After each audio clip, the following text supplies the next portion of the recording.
उस रात उन पर ग्रे वुल्व्स, भेड़ियों के एक झुंड ने हमला कर दिया। सौभाग्य से उनकी पार्टी को कोई नुकसान नहीं हुआ, क्योंकि उन्होंने रास्ते में जो ड्रॉप आइटम्स, गिरे हुए बहुमूल्य सामान इकट्ठा किए थे, वे बहुत काम आए। एलिसा को शक हुआ कि उनका टारगेट यहीं कहीं आसपास होगा। वे दुश्मन की जमीन में नहीं थे, फिर भी हमला हुआ, जिसका मतलब था कि ग्रे वुल्व्स का इलाका बढ़ रहा था। वे इस इलाके में इसलिए आए थे क्योंकि इन भेड़ियों से स्ट्रैंगनिंग स्क्रॉल, एक दुर्लभ पावर अप स्क्रॉल गिरने की संभावना थी। तो जी जानता था कि अगर वह पीछे छूट गया तो उसकी मौत तय थी, इसलिए उसने टीम के साथ आगे बढ़ने का फैसला किया। भेड़ियों का हमला फ्यूरी, जो टीम का स्काउट था, पेड़ों पर चढ़कर जासूसी कर रहा था। उसने सभी को रुकने के लिए कहा, क्योंकि भेड़ियों का एक बड़ा झुंड सामने था। जैसे ही फ्यूरी ने गिना कि वे 5 सेकंड में टकराने वाले हैं, एलिसा ने तुरंत फायर स्पीयर का जादू चलाया। उसने सोचा कि उसने कई भेड़ियों को गिरा दिया होगा, लेकिन उसे अंदाजा नहीं था कि एक भेड़िया चुपके से उस पर वार करने वाला था। बाकी सदस्य उसे चेतावनी देने की कोशिश कर ही रहे थे कि कुरासन ने समय रहते एलिसा को बचा ली। इस बीच तुजी ने देखा कि भेड़ियों के झुंड के साथ उनका नेता भी आ चुका था।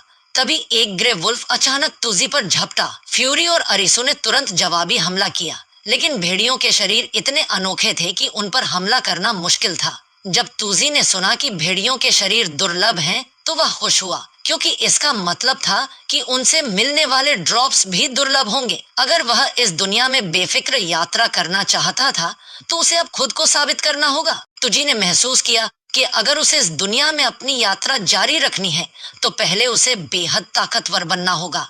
लेकिन लेवल बढ़ाने के लिए उसे खतरनाक जादुई प्राणियों से लड़ना पड़ेगा। कुछ सोचने के बाद उसने तय किया कि पहले उसे अच्छे हथियार हासिल करने होंगे जो उसके स्टेटस को बढ़ा सके। स्ट्रेंथनिंग स्क्रॉल, मजबूत बनाने वाला स्क्रॉल, उसके अपग्रेड के लिए जरूरी था, क्योंकि इससे वह अपने इक्विपमेंट की पावर बढ़ा सकता था। ग्रे वुल्फ की लड़ाई जारी थी। अरिसो ने सभी को सावधान रहने की याद दिलाई, जबकि तुजी ड्रॉप्स, गिरे हुए सामान को हासिल करने की कोशिश कर रहा था। लेकिन तभी एक भेड़िया उसके हाथ पर काटने ही वाला था। कुरासन ने तुरंत तुजी से कहा कि वह हमेशा उसके पीछे रहे। डर के कारण तुजी ने फैसला किया कि वह ड्रॉप इकट्ठा करने की जगह पहले अपनी रक्षा करेगा। उसने अपनी स्टोरेज से एक तलवार निकाली।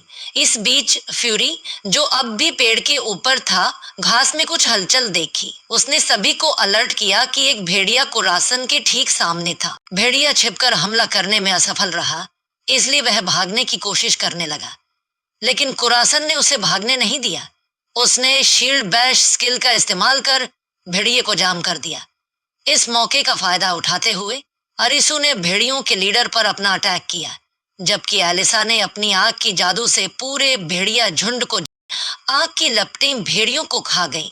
तुझी अपनी पार्टी मेंबर्स की ताकत देखकर दंग रह गया, लेकिन उसे सबसे ज्यादा खुशी तब हुई जब उसने देखा कि भारी मात्रा में बहुमूल्य आइटम ड्रॉप्स सामने पड़े थे। जब तुजी ड्रॉप्स के बीच छानबीन कर रहा था, उसने अचानक स्ट्रेंथनिंग स्क्रॉल पा लिया।